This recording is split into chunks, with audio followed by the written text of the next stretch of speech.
We're here at the unveiling of a wonderful sculpture by Alan Ryan Hall from Valencia, and it's a commemoration of the Bachem tragedy. Alan, congratulations first of all on a wonderful piece of craftsmanship. When were you first approached about the commission? It'll be Christmas in 2013, just before Christmas, and I finally got the go-ahead on the 21st of January 2015, and I started by sort of getting as much information as I could about what was happening. I knew quite a bit, but I went down to take pictures of the site down by the pier. That was our first sort of option, but they then felt it would be better to put it here in more visual and more everything else in the town. Then it was a case of sort of submitting a series of different options. One of them was to have the four lads in a group in one lump, right. But on two sort of great slabs of granite with an information plaque. That got sort of sidetracked for, I just don't know why. And then sort of somebody, possibly Terence Houlihan, who was a great sort of mind, suggested a wall of remembrance.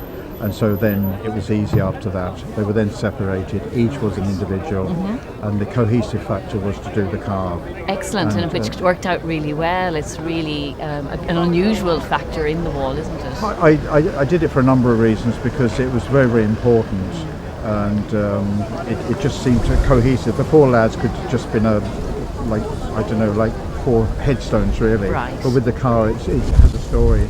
That's what I felt. And it places it in a certain time also, just given the vintage of the car. That's right.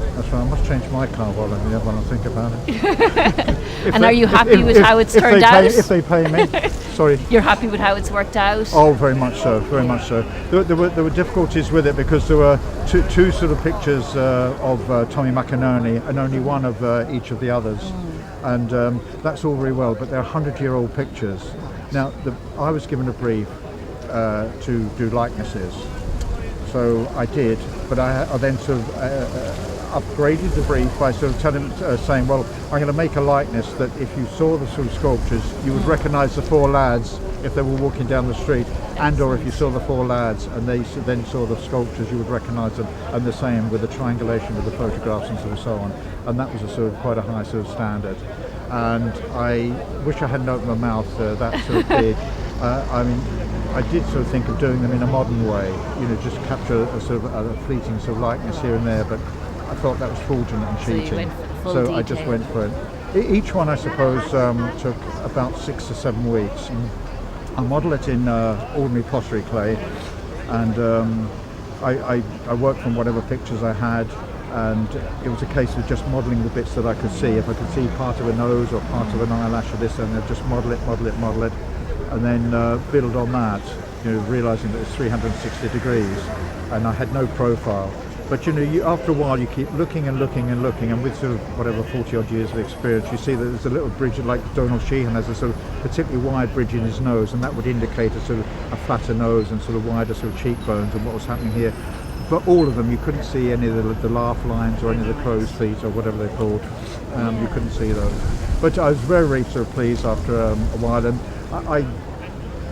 I tore down Tommy McInerney on 15 occasions. Charlie Monaghan, I would think maybe 17, 18 occasions, just took them off the wall, did again. But the way I find it sort of better, and there's a lot more freedom when one's working. If you imagine like a computer, all the information's in the RAM, and it's sort of all the stuff goes back to the hard drive, and it's there, and you can just throw it out when you need it. And it just went up a lot faster and a lot freer. But then I'll bore you to tears if you don't stop me. No, that's all right. It's a very interesting process. I made them sort of too flat, and they were just a bit too one-dimensional. I thought, oh, for crying out loud. Now, if you want to bring something out, you can't just sort of bring the nose out, or bring the lips out, or bring the chin out. You've got to bring everything out. So that's why I got that sort of depth, and probably sort of 7 inches or so. And the idea of mounting it on, and the stone and everything, did that come from you, or was that again in collaboration with the?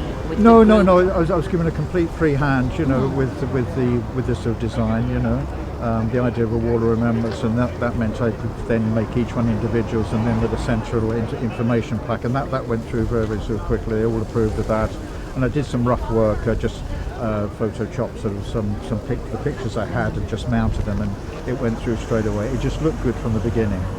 And then it was some 8 or 9 months later that it happened. Yeah. Well, congratulations! It's a really beautiful piece of work, and Thanks. it's a great memorial to the men and to their lives. And I'm sure the family and relatives that are here today really appreciate the effort that you've put into, bringing their story to life here. Yeah, thanks. I'm also hoping it'll expand into it could well be sort of part of the what is it called, the curriculum? No, the curriculum for sort of schools, because everything opens opportunities there. Old cars, vintage cars, the whole sort of 1916 and going back to 1866, etc. with the Castlevines again, and so on. It just opens up a whole bag of worms, and it links with America, with Devoy and so on. Yeah, it just links with everything, and so it really should be part of the sort of school curriculum. Absolutely, and it's quite fitting that you live in Valencia, next to the cable station, and it's all linked. All the rings, full circle, really. Yeah. Alan, congratulations, and enjoy the rest of the weekend. You're welcome. I will. Thank you. I'm off for a bite to eat and the concert. Excellent. Yeah.